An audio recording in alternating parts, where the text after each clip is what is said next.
Добра вечер, срекна вечер. 13 септември 2022 година, вторник, седма емисија од серијалот Пета димензија во спортот во продукција на Буревесник. Вечерва ќе зборуваме за кралицата Елизавета II и сите незини допирни точки со фудбалската игра години наназад во времето на незиното владење со кралството Велика Британија. Една интересна тема, актуелна, предпоставувам дека нашите гледачите на продукција Буревесник и на Петата димензија во спортот се запознати дека на 8 септември кралицата Елизавета II почина на своји 96 години. Во Велика Британија и кралството е прогласена 10-дневна жалост. Беа одложени спортските манифестации, пред се фудбалското редовно коло на премиер лигата. И во тој контекст да нагласиме дека погребот на кралицата е закажан за 19 септември.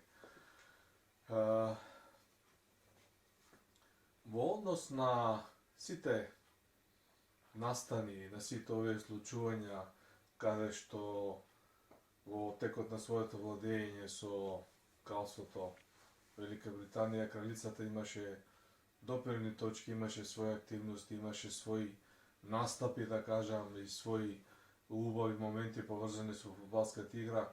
Има неколку навистина добри примери за кои вечерва со почит и респект ќе зборуваме пред се за чинителите на таа фудбалска игра, за самите настани и за улогата на кралицата Елизавета II на тие настани.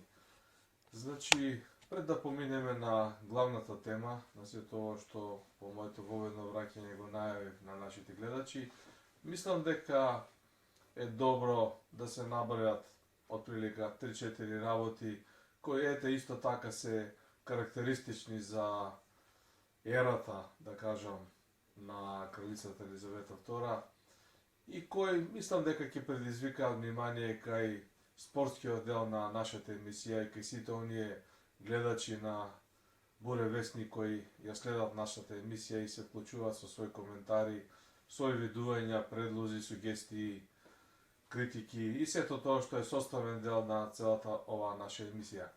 Подготвувајќи се за овој серијал и листајќи ги времето наназад од сите овие години на владење на англиската кралица, дојдат до 3-4 пикантерии кои, моја проценка е како креатор и идеолог на оваа емисија да ги споделам со нашата публика.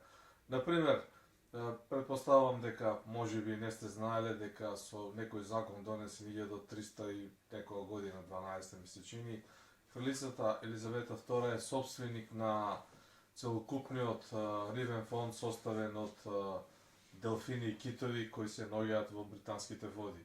Така една мала пикантерија која останала векови наназад англиската кралица да биде собственик, да не речам газда на тој рибен фонд од китови и делфини. Втора работа која така интересна е дека англиската кралица не поседува возачка дозвола и секогаш може да управува со својот автомобил без да има проблеми за тоа, и во тој контекст и секако да патува широм светот во сите овие држави без да поседува патни исправи. Посебно интересна е една пикантерија дека кралицата речиси никој не се осмелувал, дури имало и кодекс, непишан правилник, правило, како сакате, наречете го, дека не може да се обраќаат по име. Имало начин, методи, зборови избрани како сето тоа го чинеле сите тие кои биле околу неа. Меѓутоа, новинарската фела широм светот и сите оние англиски таблоиди и вестници во милионски тиражи и секако најновите интернет изданија забележале дека единствен човек, единствена личност која според нив, според тие пишувања и се обраќал на кралицата по име, односно ја ословувал со Елизавета, бил легендарниот јужноафрикански лидер, водач и икона на африканскиот свет на јужноафриканците Нелсон Мендела. Во една прилика дори кога Нелсон Мендела бил во официјална посета на Велика Британија и се обратил наводно со зборовите: Елизабета, колку добро изгледаш, дури и си ославена, на што кралицата возвратила со насмевка и со пријатни зборови. Ете, тие се неколку така ситни работи, мислам дека се убави да се знаат за кралицата и има тука многу ред други работи поврзани со политиката, меѓутоа тоа не е нели дел од нашата емисија.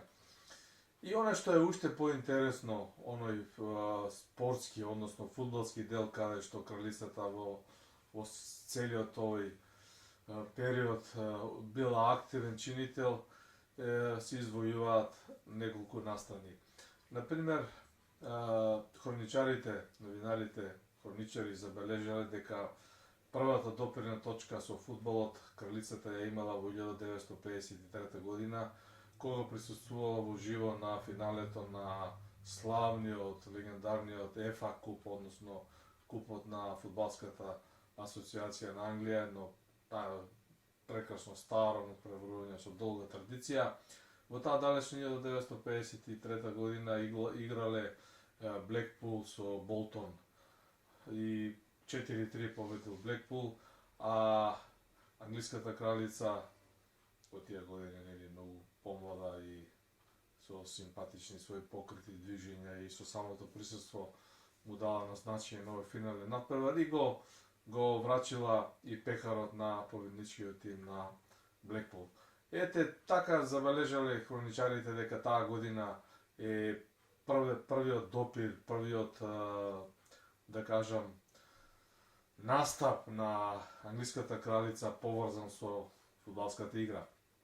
Некаде 60-тите години англискиот славен весник Daily Mail, милионски тираж на овој весник, објавил информација во една своја статија дека англиската кралица е страствен навивач на Вест Хем.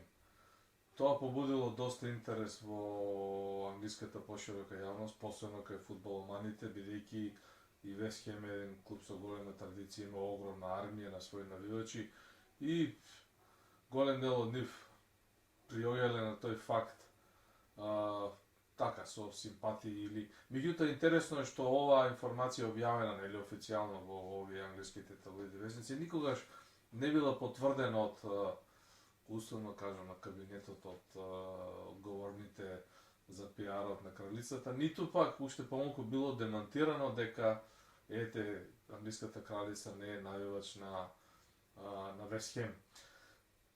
И таа работа некаде 60-тите години се завршила и доаѓа еден момент многу славен за англискиот репрезентативен фудбал, еден настап на светското фудбалско првенство кое се одржало во Англија 1966 година, кога гордиот Албион или прекарот на англиската фудбалска репрезентација, по кој се познати на целиот свет, успел на ова светско првенство да стигне до финалето и да победи, односно да го освои пехарот на Жил Риме и да стане светски фудбалски првак. Целата ова историја е запишена од англиските спортски новинари, од хроничарите на Англија, од хроничарите на целиот свет и останува печатокот дека ете во таа 1966 година на тоа стариот Вембли, за кого ќе зборуваме малку полоцна и за кого сум имал прилика да присуствувам и да следам на превер од Европското фудбалско првенство, кога исто така кралицата беше присутна. Сето тоа ќе го објаснам малку во подобри детали бидејќи жив сведок, но да се вратам на 1966 година, значи Англија победува во финалето против Германија, ја го освојува досега единствениот пехар на Жил Риме, односно станува светски фудбалски првак и во таа пригода англиската кралица нормално е во свечената ложа на стариот Вембли со сите оние почести гости високи и од фудбалскиот свет, и од политиката, и од културата, и од, да не речам, општествено-културниот и целокупниот тој живот кој го следи фудбалот и светските фудбалски првенства и сето оно што се случува околу нив. Претпоставувам дека гледачите ќе бидат така импресионирани од овие стари фотографии, дел од нив се од црно-бела техника, еден мал дел во колор, каде што англиската кралица му го врачува победничкиот пехар на тогашниот капитен на англиската фудбалска репрезентација Боби Мур. Секако еден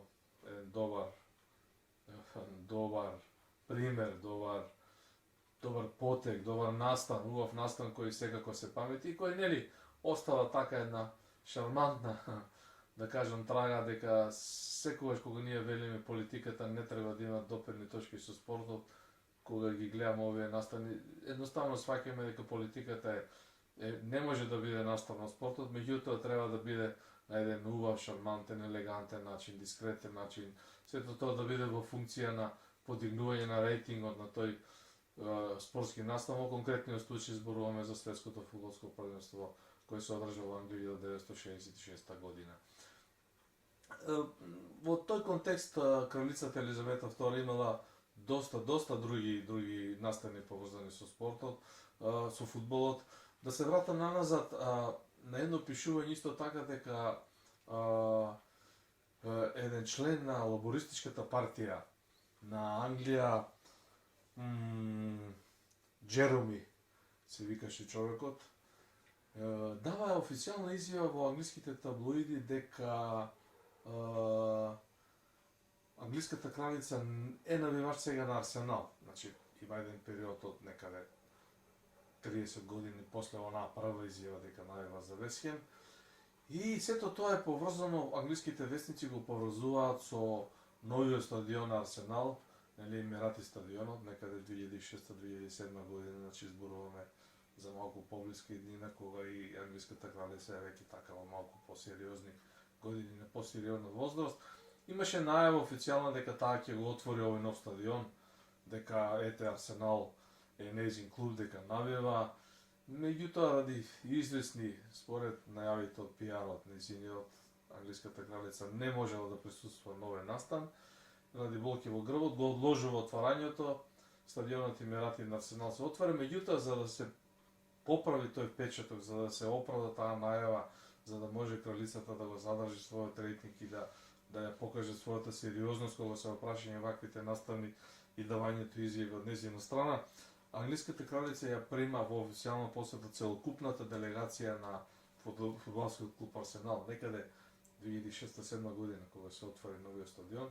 И во таа прилика тогашниот капитен на Арсенал, Секс Фабрегас, дава една мощна впечатлива изјава кој ден денес, ако проборичкате на интернет ќе ја најдете и со симпатија ќе ја прочитате, дека според него на средбата со англиската кралица, таа веднаш се сетила со кого разговарала и знаела дека капитенот на Арсенал е пред незе, додека се поздравувале, односно дека Фабрегас после тоа ги представувал нели другите негови играчи фудбалери. Тоа е еден така симпатичен настан поврзан со фудбалската игра.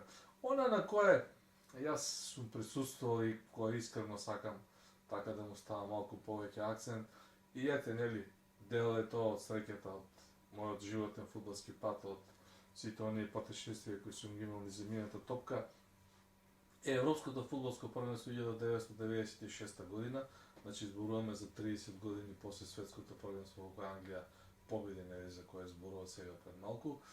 Ја имав таа привилегија како тогашен акредитиран спортски новинар на неделниот спортски магазин Скок да присуствувам и да го проследам ова европско првенство кој се одржа во 8 градови во Англија, од самиот почеток, односно од свеченото отварање на стариот Вембли, па до финалниот надпревар меѓу Англија, меѓу Германија и Чешка, кој исто така се одигра на стариот стадион Вембли. Патем со една реченица, да не бидам лажно скромен, малку да се пофалам, сум бил сведок и на фудбалски настани на новиот стадион Вембли, изграден на истото место каде што беше стариот, 2011 година, кога го гледа финалето на Лигата на шампионите меѓу Барселона и Манчестер Юнайтед. Но да се вратиме на Европското првенство, ново извореден настан, каде што присуствував 30 на дена, каде што покрив и гледав голем број надпревари, каде што бев во присуство на тогашни двајца мои пријатели и познати луѓе во фудбалскиот свет, значи тогашниот селектор на фудбалската репрезентација Ѓоко Хаџиевски, бев заедно со него и тогашниот председател на фудбалскиот клуб Скопје од автокоманда, тогашен правоligаш Миленко Неделковски. Имавме добри патешествија тројцата, јас останав единствено од почеток до крај, тие заминаа порано, не се, тоа е ирелевантно, не е ни важно. Оно што е важно е поврзано со англиската кралица, која беше дел и декорот од ова европско првенство. Навистина, еве, се обидов да споделам и така еден мал поголем број на фотографии од овој чин кога кралицата Елизавета II навистина му даде еден голем печат, на голем шарен, на голема силина на фудбалското финале меѓу Германија и Чешка, реков одиграно на стариот Вембли. Значи, кралицата се симна долу на теренот пред почетокот на самото финале. Се поздрави со комплетната репрезентација на Германија. Тогашниот капитен Јерген Клинсман ги представуваше неговите суиграчи еден по еден на кралицата. Од другата страна, месечени капитен беше Павел Недвед на чесите.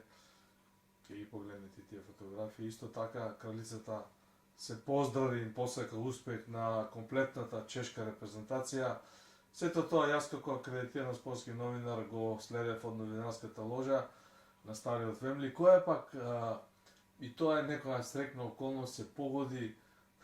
Дури јас сега кога се навраќам толку години наназад, колку малку да не ми се верува, седевме можеби на не повеќе од 15-20 метри воздушна линија од свечената ложа над кралицата. Така беше распослана новинарската ложа со оние широки, комфорни, стари, огромни стари крскави седишта на стариот Вембли, меѓутоа имаше така простори. Сето тоа навистина убаво го проследивме и бевме да кажем живи сведоци. Самото финале, самиот натпревар беше многу интересен, возбудлив. Оние кои добро паметат, кои се фудбалски хроничари, ќе се сетат дека Германија победи во продолжение со златниот гол на Оливер Биров, еден извореден фудбалер. Тоа беше ново правило тогаш на УЕФА. Секој кој што ќе постигне прв гол во екстра времето, односно екстра тајмот, нели два пати по 15 минути, надпреварот се прекинува и победник е тој што го постигнал тој така наречен златен гол.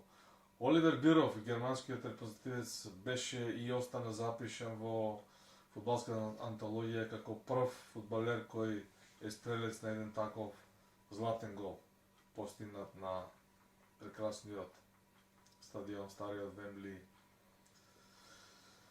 По завршувањето на финалето имаше мала, да кажем, забава на англиска група, доста популарна. И во тие моменти кралицата беше главниот протагонист на врачување на наградите. Значи нешто слично како на светското првенство пред 30 години. Елизавета II пред очите на новинарите некаде 20 на метри подолу од нас, додека фудбалските репрезентативци на двете репрезентации на Чешка и Германија се качуваат по сталите скали на Вембли, таа ги поздравуваше и така имаше една шармантна атмосфера на еден мал разговор со нив.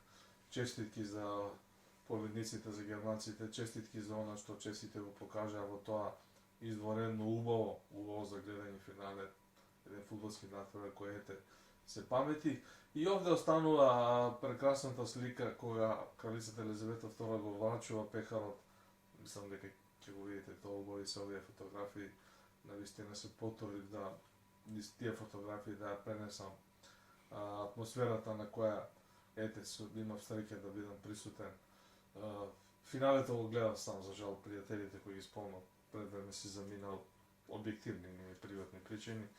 Така што ова финале, овој чин е врежен во моите сеќавања и ете е поврзан со кралицата која, нели, неодамна не напушти и замина во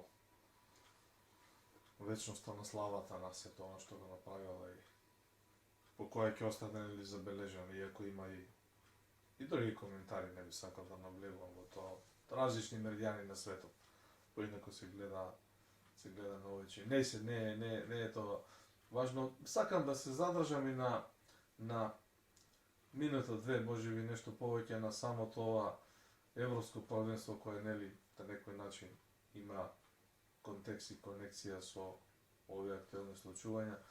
Значи бев сместен во Лондон во еден приватен апартман на еден мој штипјенец, Ване, еден добар пријател кој живее години назад во Лондон, во срцето на Лондон, во близина на Хајд парк. Имавме изнајмено рента-кар и со уредните акредитации, со овие билити кои ги имаше селекторот Ѓоко Хаџиевски, пропатувавме низ цела Англија со рента-кар возилото. Бевме во Ливерпул, бевме во Юнајтед, се извинувам, во Манчестер, ме влече Манчестер Юнајтед. Бевме дури 3 пати во Њукасал. Сплетна околности, во Њукасал играше тогаш Романија, наш противник во квалификационата група, па на идеја на селекторот Хаџиевски возевме дури 3 пати до Њукасал, тоа е една подалеченост горе на северо, има многу убав град, интересен, Сент Џеймс парк стадионот е сместен горе на рит на Њукасал, се оди небаре на средно водно да се игра фудбал.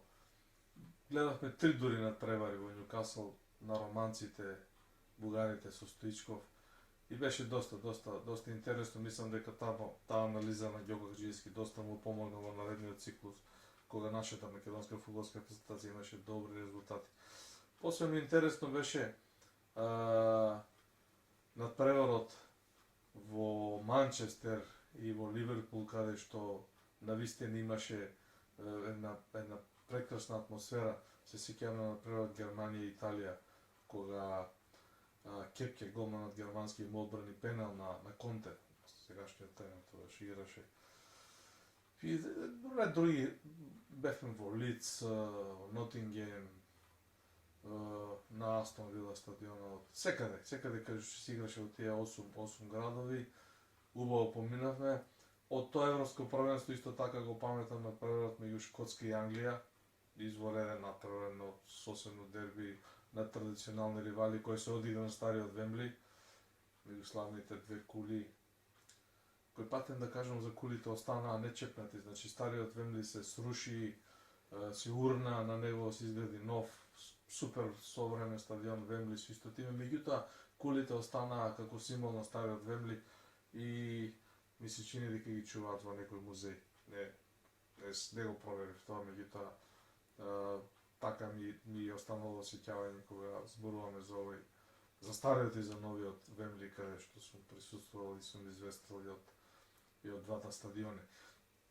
Во контекст на кралицата Елизавета II има уште еден настан, кој е посебно преку еден круг се затвора, сега ќе го објаснам, исто така сум поврзан, станува збор за доделување на титулата сер на легендарниот Боби Чарлтон. Значи, овој чин, овој по-престижно звање, титула, кој исклучиво дискреционно право го има за доделување англиската кралица, му беше доделена на Боби Чарлтон од нејзина страна во 1994 година. И навистина сер Боби Чарлтон убаво звучи и имаше голем одзив, големи реакции за овој гест на кралицата во однос на да кажем еден од главните фудбалери кои 1966 година ја донесоа фудбалската репрезентација на Англија на светскиот пиедестал, кога го освоија купот на Жил Риме, односно станаа светски фудбалски праваци. Среќата да биде поголема, година дена по добивањето на признанието сер, имав една изварена можност во Бирминген. Бевме службено како акредитирани новинари на тоа во Бирминген декември 95 година, значи 6 месеци пред Европското првенство Евро 1996, кога беше влечењето на финалните групи. На тој еден прекрасен настан организиран од УЕФА, гости специјални беа Пеле, кралот на фудбалот, и Сер Боби Чалтон, двајцата тие кои одговараа на новинарски прашања и кои беа тука присутни до нас. И значи има прилика да направам едно ексклузивно интервју за неделниот спортски магазин Скок со Сер Боби Чалтон, кој го најавам и ќе го објаснам како сето тоа одеше во детали, дури ќе се обидам и не само што ќе се обидам дека ќе го направам, тоа ќе го симнам текстот и ќе го, да не речеме, емитуваме во продукција на Буре вестник, да видиме што тоа Сер Боби Чалтон кажал за неделниот спортски магазин Скок. Така, на некој начин, јас го поврзувам сето тоа, значи беше нецела година по добивањето на признание-то Сер. Сер Боби Чалтон беше исклучително внимателен, фин, трпелив во однос на моите барања, но реков за тоа потоа во друга прилика. Ете, во таа насока се обидов да направам една конекција на заменувањето на англиската кралица Елизавета II во однос на сите овие фудбалски настани, на сите овие фудбалски моменти кои секако остануваат забележани во хроничарите на фудбалската игра низ целиот свет. Тоа е, почитувани гледачи, гледате емисијата седма поред во продукција на Буре вестник од серијалот Пета димензија во спортот. Секој вторник 20:30 часот на Буре вестник. Довидување до наредниот вторник.